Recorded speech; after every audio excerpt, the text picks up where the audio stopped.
With the holidays upon us, people are busy decorating, baking, shopping, and maybe sending out Christmas cards. It's supposed to be, as the song goes, the most wonderful time of the year.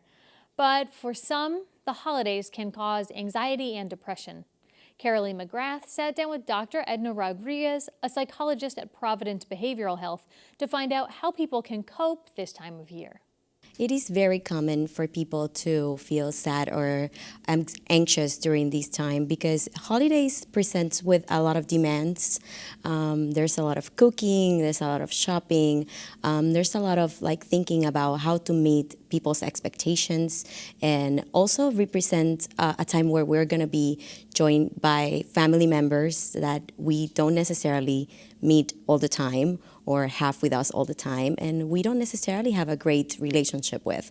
So it is a challenge, and it's many different activities that we need to engage on. So it can be overwhelming for many people. A lot of times we have this expectation that things have to be perfect, right? Because it's the holidays, Hallmark movies, we want everything to look like a Christmas card, and that's just not reality. It is not. Every family has a different reality, and sometimes we want to live up to that expectations, to have all the right gifts, to go to all the right parties, to look a certain way, and that causes a lot of stress and anxiety to people.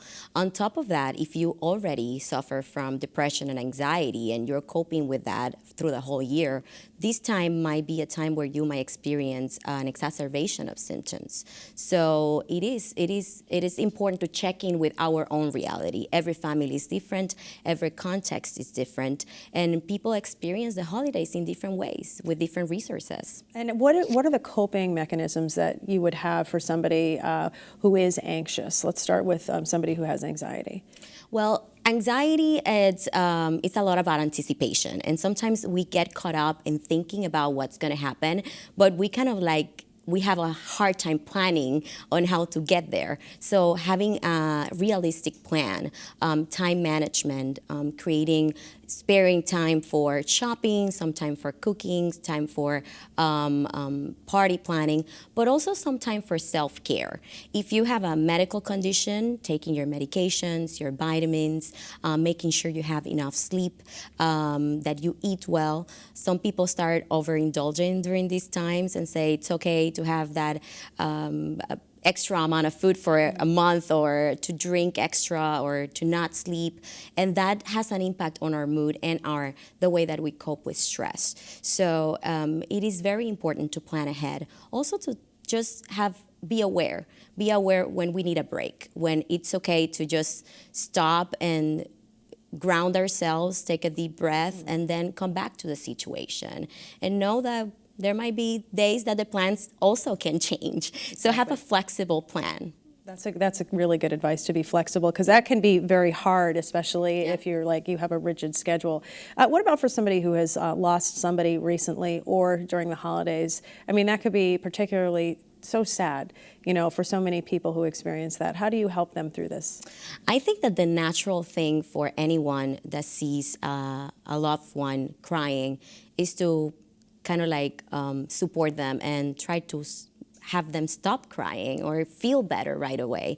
And sadly, there's no way around grief. There's only walking through it. So sometimes if you can just allow the crying to happen, allow that person to grieve the loved one, a way that people can support, if someone has children and they just lost someone or is going through divorce or separation, have the children, take care of the children for 5-10 minutes while they have their little break. They can cry and then get process and then come back to the situation.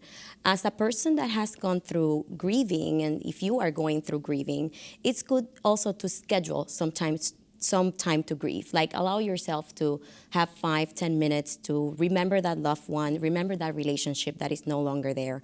Cry if you need to, and then say, okay, it's time to go back and go back to what your life is and what the holidays are.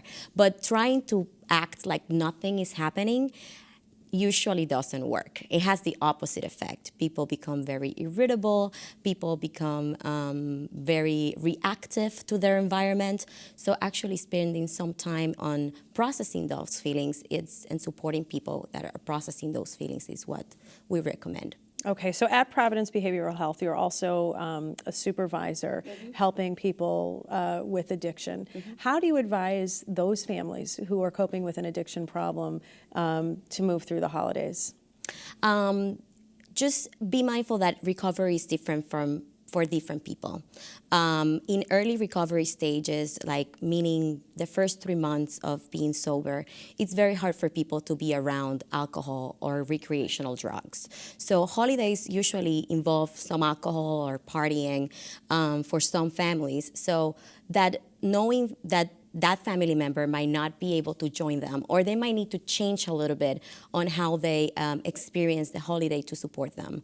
Also, for the person who's going through recovery, it's a great time to connect with commitment groups, AA, NA, talk to your sponsor, talk to your therapist, create a realistic relapse prevention plan that involves managing triggers and managing temptation, and also learning to say no.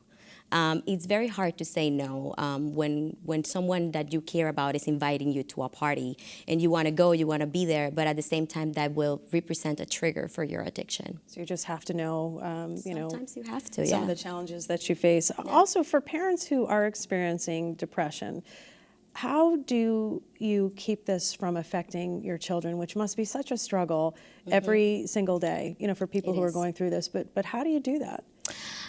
It is important to be aware, be mindful, notice when your reactions to your kids are changing, when we have a shorter kind of fuse and we become more reactive. Children are children. They're going to be wild and they're going to be loud and they're going to be all over the place, and that's normal.